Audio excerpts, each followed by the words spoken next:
again, this is Tiffany, the WIC dietitian and lactation counselor with the Hamilton County WIC program. Today I want to talk about how you know you're getting enough milk to your baby, which is actually one of the most common concerns among new moms. If you have a comfortable latch and you're feeding on your baby's cues, more likely than not, you are making enough breast milk for your baby. If you haven't checked out our videos about infant hunger cues, how to get a good latch, or how breast milk is produced, I highly suggest going back and watching those before you watch this video.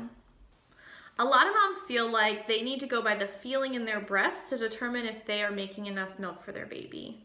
But your breasts are going to change a lot while you're breastfeeding. At first, you'll produce colostrum, which you might not feel. Then you're going to produce mature milk, and when it first comes in, you might have engorgement. Then your body is going to adjust, and you might not have that engorgement anymore. That doesn't mean you're not making enough milk for your baby. It just means your body has adjusted to how much your baby actually needs.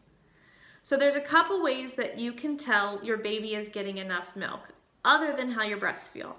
One is how much output they have. That means how many wet and dirty diapers they have.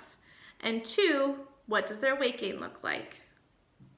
If you have those two things, if they are gaining weight and they have good output, that means you're making enough milk for your baby.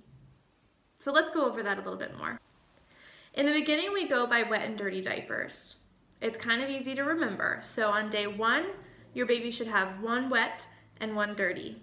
On day 2, your baby should have 2 wet and 2 dirty. On day 3, your baby should have 3 wet and 3 dirty.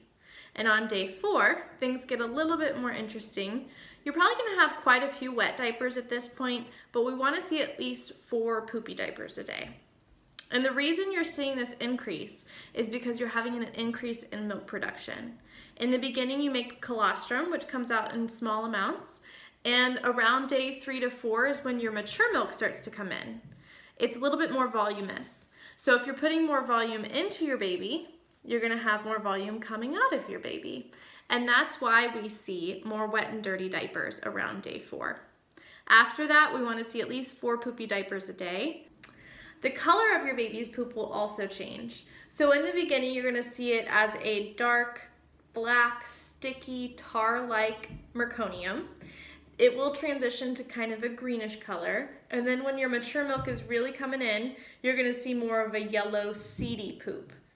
Your baby's diet is liquid, so their poop is very runny. But if it's watery, that is a concern.